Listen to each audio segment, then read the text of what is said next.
श्री माताजी निर्मला देवी के बहुमूल्य आविष्कार के कारण उन्हें विश्व भर की बहुत सी सम्माननीय संस्थाओं ने पुरस्कृत किया एवं मान्यता प्रदान की है। वर्ष 1986 में इटली की सरकार ने वर्ष का सर्वोत्तम व्यक्ति घोषित किया।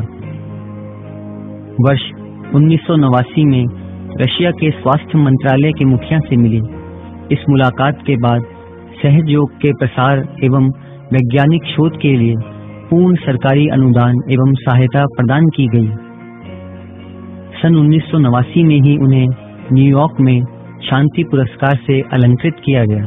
तत्पश्चात 1989 से 1994 तक संयुक्त राष्ट्र ने लगातार 4 वर्षों तक विश्व शांति प्राप्ति के विषय पर भाषण देने के लिए श्री माताजी को आमंत्रित किया।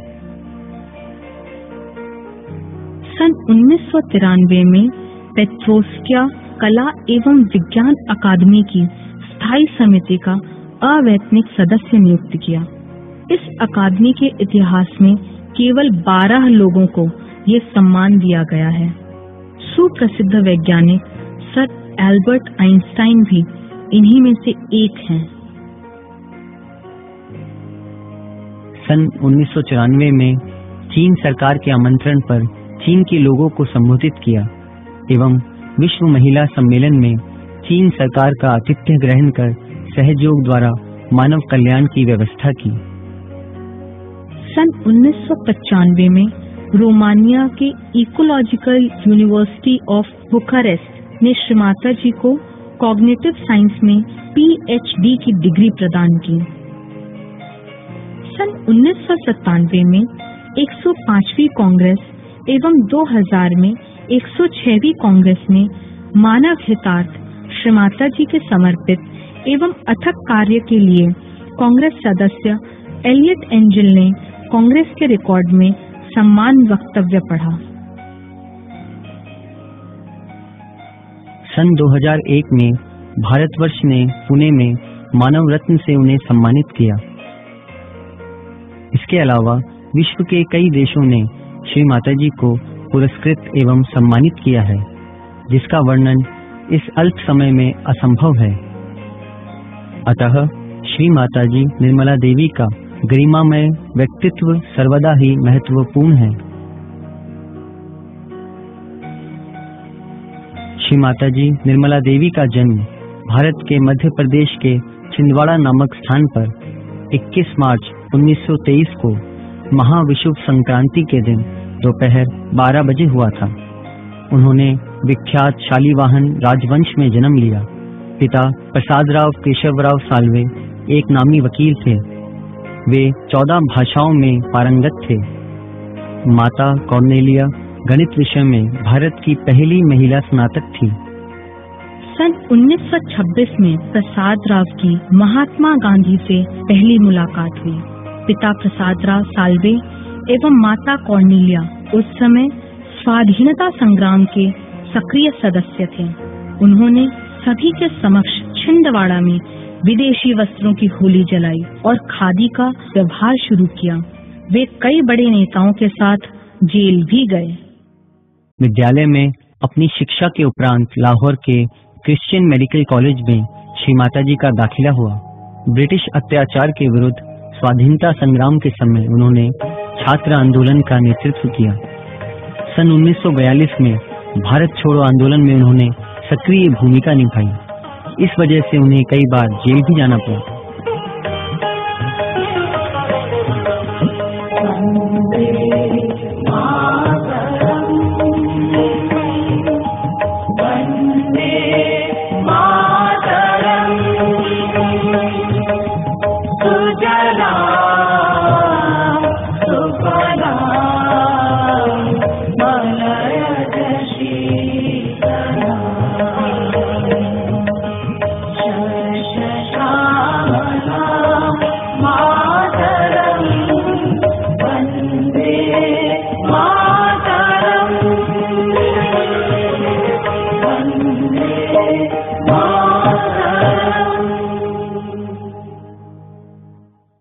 इस तरह कई भारतीयों के बलिदान के कारण 15 अगस्त सन 1947 को भारतवर्ष स्वतंत्र हुआ। अतः भारतीयों के जीवन में यह एक महत्वपूर्ण दिन है।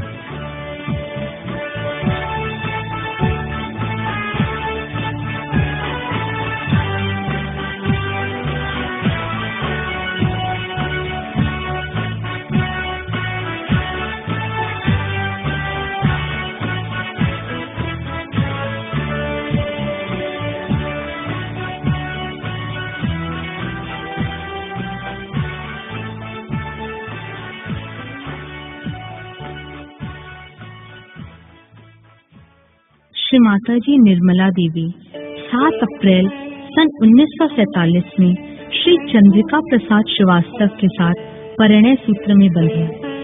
सर सीपी श्रीवास्तव एक कर्मनिष्ठ IAS ऑफिसर के पद पर कार्यरत थे।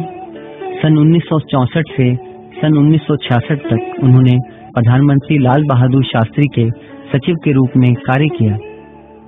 श्री लाल बहादुर शास्त्री की मृत्यु के उपरांत श्री सीपी श्रीवास्तव ने शिपिंग कॉरपोरेशन ऑफ इंडिया के मैनेजिंग डायरेक्टर एवं चेयरमैन का पदभार संभाला। बहुत ही अल्प समय में उन्होंने इस राष्ट्रीय संस्था को भारत की सबसे बड़ी संस्था के रूप में परिवर्तित कर दिया। उनकी 2 पुत्रियां हुई, कल्पना और साधना। श्री माता जी ने अपने पति और पुत्रियों के प्रति एक कर्तव्यपूर्ण सांसारिक जीवन का पूरी निष्ठा से पालन किया। अपनी पुत्रियों के विवाह के पश्चात उन्होंने मनुष्य जाति के आध्यात्मिक उत्थान की ओर पूर्णतः ध्यान केंद्रित किया। उन्हें लगा कि अब समय आ गया है जब मानव को सामूहिक रूप से आत्म साक्षात्कार प्राप्त करना चाहिए। संपूर्ण मानव कल्याण की आध्यात्मिक चेतना को प्रस्फुटित करने के उद्देश्य से 5 मई 1970 को उन्होंने गुजरात के नारगोल नामक स्थान पर समुद्र तट पर ध्यान करते हुए ब्रह्मांड का सहस्त्रार खोला।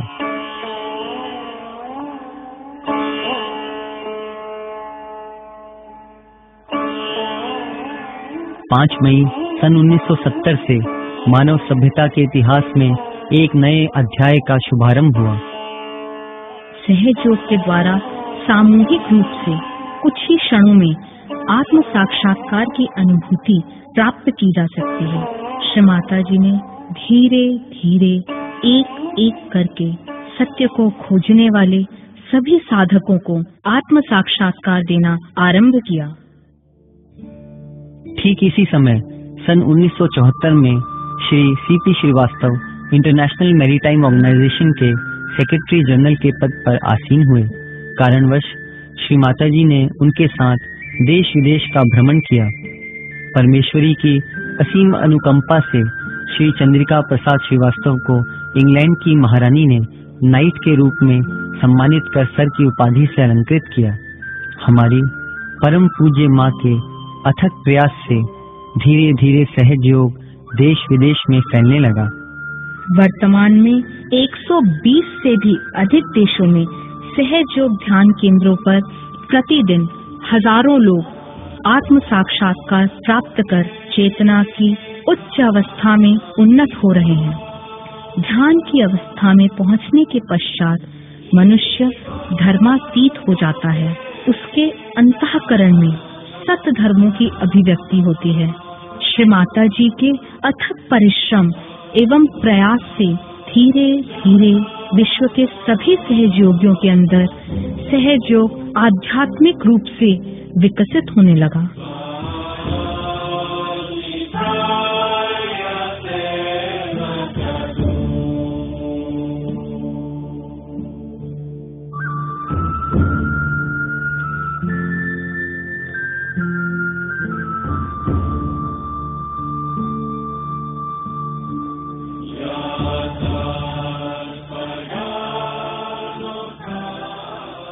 आत्म साक्षात्कार की अनुभूति के उपरांत ध्यान की गहराई में वृद्धि के साथ ही मनुष्य नाना प्रकार की व्याधियों से भी मुक्ति प्राप्त करता है। इस सत्यता को प्रमाणित करते हुए सन 1996 में श्री माताजी ने मुंबई के निकट बेलापुर में एक अस्पताल की स्थापना की, जहां जल, अग्नि, वायु, क्षितिज और व्योम अर्थात पंच तत्वों के व्यवहार से इलाज किया जाता है। सहज योगी डॉक्टर सूक्ष्म देह के चक्रों अथवा शक्ति केंद्रों को साफ कर रोगी को स्वस्थ करने में सक्षम है।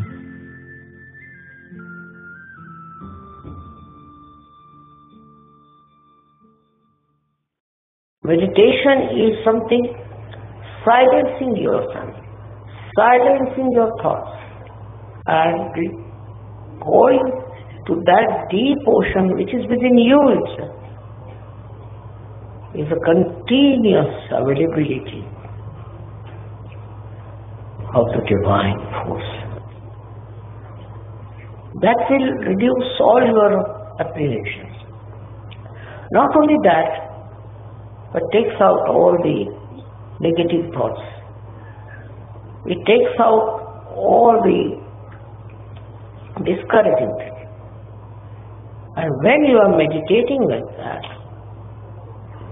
thoughtless awareness, then you'll be amazed how you are helped from within and without.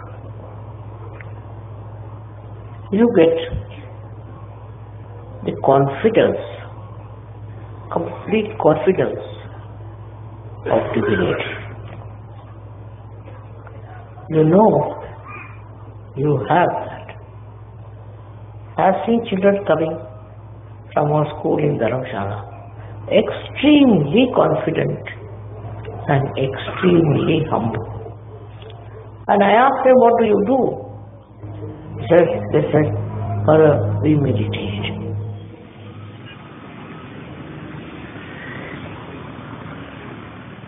Shri Mata जी निर्मला देवी की कृपा से सन 2003 में दिल्ली के निकट ग्रेटर नोएडा में विश्व निर्मल प्रेम आश्रम की स्थापना हुई। यहाँ अनाश्रित और बेसहारा बालिकाएं और महिलाएं प्रेम पूर्वक एक परिवार के रूप में जीवन यापन करती हैं।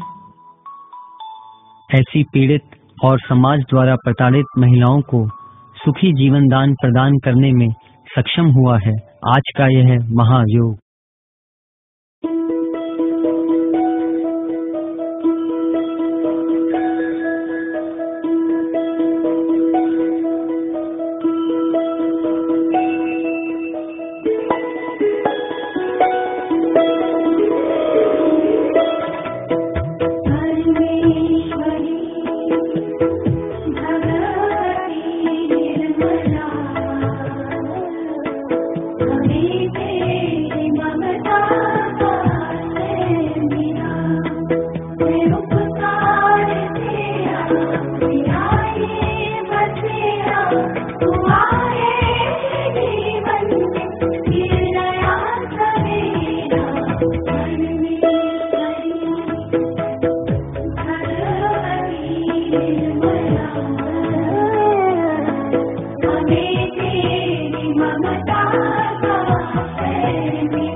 आजकल सभी जाति, धर्म, वर्ण और उम्र के स्त्री पुरुष बिना किसी भेदभाव के सहज योग ध्यान धारणा का लाभ उठा रहे हैं। इससे मनुष्य की शारीरिक, मानसिक और आध्यात्मिक उन्नति होती है। मानसिक तनाव का प्रभाव कम हो जाता है। मानसिक दबाव से होने वाली कई बीमारियां जैसे मधुमेह, उच्च रक्तचाप, अनिद्रा, पेप्टिक अल्सर का प्रभाव क्रमशः कम हो जाता है। सृजनशीलता एवं स्मृति शक्ति में वृद्धि होती है। अतः छात्रों का और छात्राओं का ध्यान करना उनके लिए अत्यंत उपयोगी है। मद्यपान, धूम्रपान, ड्रग सेवन आदि नशे स्वतः ही दूर हो जाते हैं। मनुष्य के चरित्र में एक गुरुत्वपूर्ण भूमिका का उदय होता है। मनुष्य के अंदर पारस्परिक सामंजस्य स्थापित होता है जो परिवार और सामाजिक संबंधों को बनाए रखता है। ईश्वर की सर्वव्यापी प्रेम शक्ति का शीतल स्पंदन प्रत्येक जीवंत क्रिया को कार्यान्वित करता है। कृषि में सहज योग का उपयोग इसे प्रमाणित करता है। बीज और जल पर ईश्वरीय शक्ति का उपयोग फसल की उपज को कई गुना वृद्धि प्रदान करती है। देखा गया है कि पालतू जानवरों के खाद्य में इस शक्ति का व्यवहार दूध के उत्पादन को भी बढ़ाता है।